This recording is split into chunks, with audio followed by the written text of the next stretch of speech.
Railway with Shyam YouTube channel पर आप सभी लोगों का स्वागत है। आशा और उम्मीद है कि आप लोग अच्छे होंगे, स्वस्थ होंगे और आरआरबी एनटीपीसी भर्ती परीक्षा 2024-25 की मन लगा करके तैयारी कर रहे होंगे। आज की इस वीडियो में मैं आप सभी लोगों के लिए जीके जीएस के टॉप 40 प्रश्न लेकर के आ चुका हूं, जो आपके एग्जाम के लिए सबसे ज़्यादा महत्वपूर्ण है। तो आज की इस वीडियो को आपको शुरू से लेकर के एंड तक फुल वॉच करते रहना है।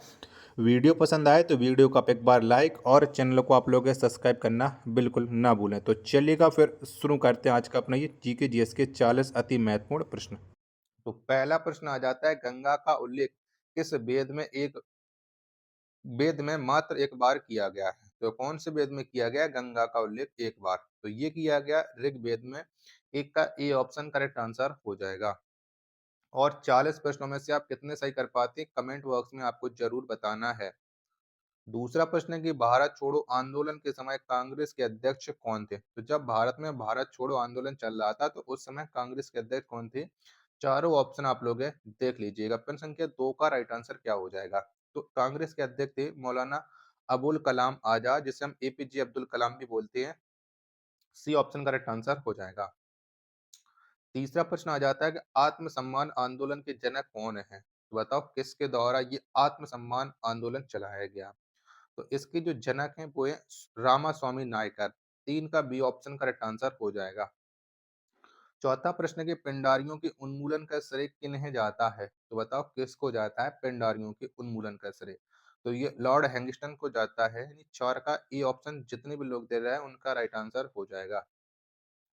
पांचवा प्रश्न है आपके सामने कि भक्ति आंदोलन के जन्मदाता कौन थे? तो बताओ किसके द्वारा ये भक्ति आंदोलन को शुरू किया गया या जन्म दिया गया है? तो ये थे रामानुजाचार्य थे। यानी 5 का बी ऑप्शन करेक्ट आंसर हो जाएगा। और बहुत कम समय में आपको क्लास कंप्लीट करा देता हूँ जिससे आपका टाइम भी बर्बाद ना हो।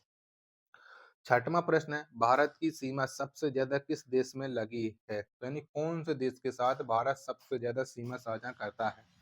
तो वो करता है बांग्लादेश के साथ। 6 का डी ऑप्शन करेक्ट आंसर हो जाएगा। अगला प्रश्न प्रश्न संख्या 7 है कि निकोबार की सबसे ऊंची चोटी कौन है? बताओ इनमें से कौन सी है? 7 का राइट आंसर क्या हो जाएगा? तो निकोबार की जो सबसे ऊंची चोटी है वो है माउंट धूलियर है। 7 का सी ऑप्शन देने वालों का करेक्ट आंसर हो जाएगा। 8वें नंबर का प्रश्न है कि मदुरई किस नदी के किनारे स्थित है? तो जो मदुरई शहर है वो कौन सी नदी के तट पर स्थित है? तो ये है बैगई नदी के तट पर। 8 का ए ऑप्शन राइट आंसर हो जाएगा। 9वां प्रश्न आ जाता है कि भारत में काली मिर्च की खेती सर्वाधिक कहाँ होती है? तो बताओ सबसे ज्यादा भारत में कहाँ पर होती है काली मिर्च की खेती? तो ये होती है केरल में। 9 का डी ऑप्शन देने वालों का राइट आंसर हो जाएगा। 10वां प्रश्न है कि भारत में लाल मिर्च की खेती सर्वाधिक कहाँ होती है? तो कौन से राज्य में सबसे ज्यादा लाल मिर्च की खेती की जाती है? तो ये होती है आंध्र प्रदेश में। 10 का सी ऑप्शन करेक्ट आंसर हो जाएगा। 11वां प्रश्न आ जाता है कि दुलहस्ती परियोजना भारत के किस राज्य में स्थित है? तो बताओ कौन से राज्य में ये दुलहस्ती परियोजना है? तो ये जम्मू कश्मीर में दुलहस्ती परियोजना स्थित है। 11 का ई ऑप्शन करेक्ट आंसर हो जाएगा। अगला प्रश्न है प्रश्न संख्या 12 है, राष्ट्रीय एटलस तथा विषयक मानचित्र संगठन कहाँ स्थित है? तो बताओ ये कहाँ पर स्थित है? तो राष्ट्रीय एटलस तथा विषयक मानचित्र संगठन है ये कोलकाता में स्थित है। यानी 12 का सी ऑप्शन देने वालों का करेक्ट आंसर हो जाएगा। प्रश्न संख्या 13 आ जाता है आपके सामने कि भारत में वन महोत्सव कब से प्रारंभ हुआ? तो बताओ भारत में कब से ये वन महोत्सव चल रहा है? 13 का राइट आंसर क्या हो जाएगा? वन महोत्सव ये 1952 में प्रारंभ किया गया था। 13 का सी ऑप्शन करेक्ट आंसर हो जाएगा। आशा करता हूँ कि आपको ये वीडियो जरूर पसंद आ रही होगी। तो प्लीज आप लोग ये वीडियो को लाइक करके चैनल को आप लोग जरूर सब्सक्राइब कर लेना और इसे आप अपने दोस्तों के पास ज्यादा से ज्यादा शेयर कीजिएगा। 14वें नंबर का प्रश्न कि 10 लाख हाथियों की भूमि के उपनाम से कौन जाना जाता है? यानी कौन सा देश जाना जाता है 10 लाख हाथियों की भूमि के नाम से? तो ये जाना जाता है लाओस। 14 का ए ऑप्शन करेक्ट आंसर हो जाएगा।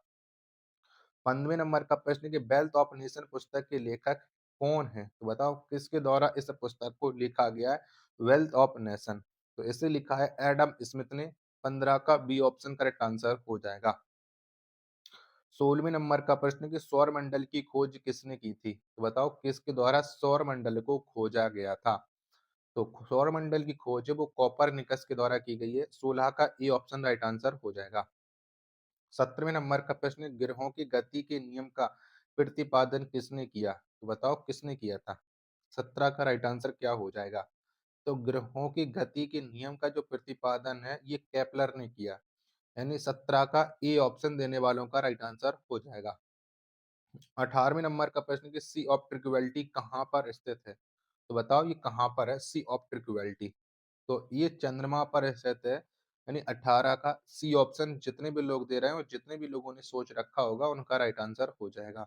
कमेंट बॉक्स में बताओ कि अभी तक आपने कितने प्रश्न सही कर लिए और वीडियो आपको कैसी लग रही है।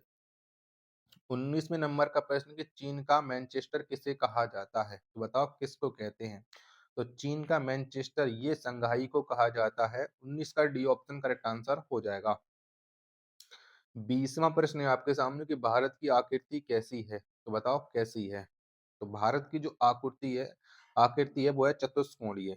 यानी 20 का ए ऑप्शन जितने भी लोग दे रहा है उनका राइट आंसर हो जाएगा। 21वें नंबर का प्रश्न आ जाता है कि नेशनल वुड फॉसिल पार्क कहाँ पर स्थित है? तो बताओ ये पार्क कहाँ पर पड़ता है? नेशनल वुड फॉरेस्ट तो ये स्थित है जैसलमेर में। 21 का बी ऑप्शन जितने भी लोग दे रहे हैं उनका राइट आंसर हो जाएगा। 22वें नंबर का प्रश्न है कि महापद्म नंद को क्या कहा जाता था? तो बताओ क्या कहते थे? तो महापद्म नंद को कहा जाता था उग्रसेन। क्या उग्रसेन? 22 का सी ऑप्शन देने वालों का राइट आंसर हो जाएगा। 23वें नंबर का प्रश्न कि सुदर्शन झील का पुनरुद्धार किसने करवाया? तो बताओ किसके द्वारा ये हुआ था? सुदर्शन झील का पुनरुद्धार। 23 का राइट आंसर क्या हो जाएगा?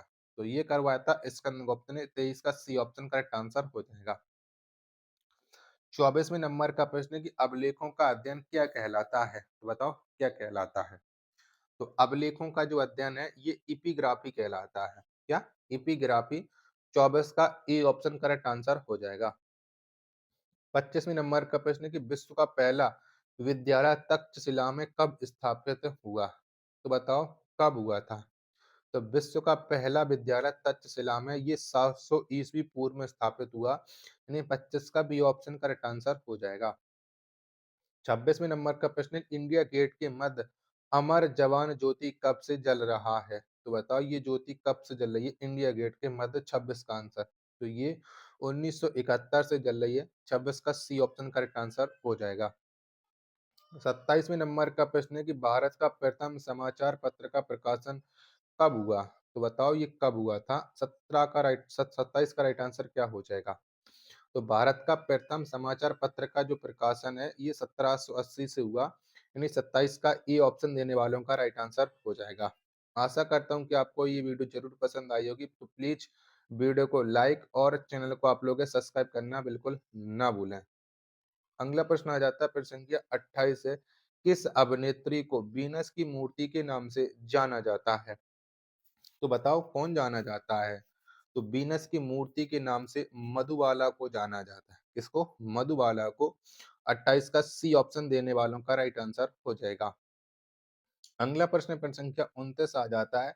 भारत तथा चीन के बीच पंचशील समझौता पर हस्ताक्षर कब हुआ? तो बताओ कब हुए थे? तो भारत तथा चीन के बीच जो पंचशील समझौता हुआ था ये हुआ था 29 अप्रैल 1954 को। यानी 29 का बी ऑप्शन देने वालों का राइट आंसर हो जाएगा। अगला प्रश्न आ जाता है प्रश्न संख्या 30 है आपके सामने कि एशियन डेवलपमेंट बैंक की स्थापना किस वर्ष से हुई? जिसे हम एडीबी बैंक के नाम से जानते हैं। उसकी स्थापना कब हुई थी? तो ये हुई थी 1966 में। 30 का डी ऑप्शन जितने भी लोग दे रहे हैं उनका राइट आंसर हो जाएगा। 31वें नंबर का प्रश्न कि डीएनए जांच केंद्र कहाँ है? तो बताओ कौन से शहर में है ये डीएनए जांच केंद्र? तो ये हैदराबाद में स्थित है। यानी 31 का सी ऑप्शन देने वालों का राइट आंसर हो जाएगा। 32वें नंबर का प्रश्न है कि बौद्ध धर्म मानने वालों की संख्या सबसे अधिक किस राज्य में है? तो बताओ कौन से राज्य में सबसे ज्यादा लोग हैं बौद्ध धर्म को मानते हैं? तो ये है महाराष्ट्र में। 32 का बी ऑप्शन करेक्ट आंसर हो जाएगा। 33वें नंबर का प्रश्न आ जाता है कि लंदन में स्थित इंडिया हाउस की स्थापना किस वर्ष की गई? बताओ कब की गई थी? तो लंदन में स्थित जो इंडिया हाउस है, इसकी स्थापना की गई थी 1905 में। 33 का बी ऑप्शन देने वालों का राइट आंसर हो जाएगा। 36वां प्रश्न कि लव म्यूजियम किस देश में है? तो बताओ कौन से देश में ये लव म्यूजियम स्थित है? 34 का राइट आंसर। तो ये है फ्रांस में। डी ऑप्शन करेक्ट आंसर हो जाएगा। 35वें नंबर का प्रश्न कि यूनिसेफ दिवस कब मनाया जाता है? तो बताओ कब मनाते हैं? तो यूनिसेफ दिवस है ये 11 दिसंबर को मनाया जाता है प्रत्येक वर्ष। 35 का ए ऑप्शन करेक्ट आंसर हो जाएगा। 36वें नंबर का प्रश्न कि द इनसाइडर पुस्तक के लेखक कौन है? तो बताओ किसके द्वारा द इनसाइडर पुस्तक को लिखा गया है? 36 का राइट आंसर। तो ये पीबी नरसिम्हा राव के द्वारा लिखी गई है। 36 का सी ऑप्शन देने वालों का राइट आंसर हो जाएगा।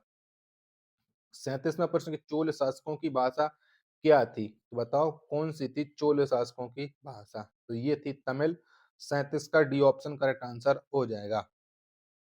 38वें नंबर का प्रश्न आ जाता है कि लोबर संग्रहालय कहाँ स्थित है? तो बताओ ये कहाँ पर स्थित है लोबर संग्रहालय? 38 का राइट आंसर क्या हो जाएगा? तो ये है पेरिस में। ए ऑप्शन राइट आंसर हो जाएगा। प्रश्न संख्या 39 है आपके सामने, क्लोरोफिल के केंद्र में कौन सा तत्व पाया जाता है? बताओ कौन सा तत्व पाया जाता है? तो क्लोरोफिल के केंद्र में जो तत्व पाया जाता है वो है मैग्नीशियम। 39 का सी ऑप्शन राइट आंसर हो जाएगा।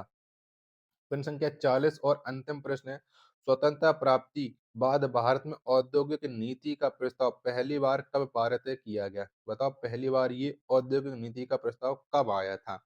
तो ये आया था 1948 में। 40 का ई ऑप्शन जितने भी लोग दे रहा है उनका ये राइट आंसर हो जाएगा। आशा करता हूँ कि आज को ये 40 प्रश्न आपको जरूर पसंद आए होंगे। तो प्लीज आप लोग वीडियो को लाइक करके चैनल को आप लोग जरूर सब्सक्राइब कर लीजिएगा। मिलते पर अपने एक और नेक्स्ट वीडियो के साथ। तब तक के लिए धन्यवाद। जय हिंद।